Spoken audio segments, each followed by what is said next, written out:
النهاردة بقى هنعمل ديكور رمضاني حلو قوي ومش هيكلفنا اي حاجة.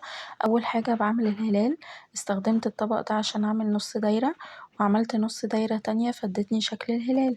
بعد كده بجيب المقص واروح قصاها، اهو ده الهلال. جبت بقى الزينة دي بتتباع عند اي محل بيبيع مستلزمات اعياد الميلاد، وبلفها بثبتها من فوق الاول بالشمع وبعد كده بلفها حوالين الهلال وبثبتها من تحت برضو بمسدس الشمع وبس كده. ادتني شكل هلال جميل قوي. بصوا، بعد كده بروح بعمل النجمة. النجمة بقى ركزوا معايا بعملها ازاي. اول حاجة عملت مثلث وجيت في نص الضلع بتاع المثلث وعملت نقطة، همشي من عندها برضو خط كده عشان هعمل مثلث تاني بس يكون بالعرض. بعد كده هعمل الضلع الاخير بتاع النجمة. بصوا بقى اداني نجمة شكلها منتظم وجميل ازاي. هستخدم بقى المقص عشان اقص النجمة دي. بعد كده هحدد نفس النجمة على فوم جليتر عشان ألزقها على الكرتون.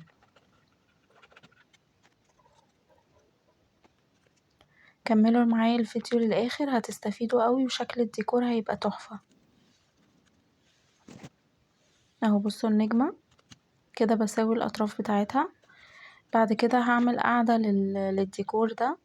استخدمت السولوتيب العريض، اي سولوتيب عريض عندكم.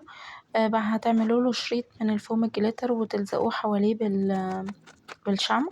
بعد كده بعمل قاعدة، حددت الدايرة وبقص الكرتونة. بعد كده بحط شمع على الكرتونة بشكل عشوائي وهحط عليها الجليتر ده عشان تديني منظر حلو، وبلزق القاعدة على السلوتيب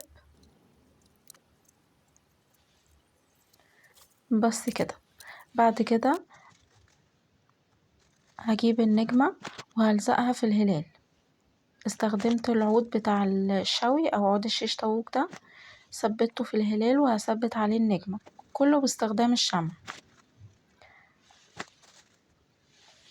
بصوا بقى شكلها حلو ازاي. بعد كده عايزة اثبت بقى الهلال في القاعدة، هجيب عودين شيش طاووق وهلزقهم في بعض وبعد كده هدخلهم في القاعدة وهلزق عليهم الديكور بقى الهلال والنجمة. بصوا شكلها عسول ازاي، حلوة قوي.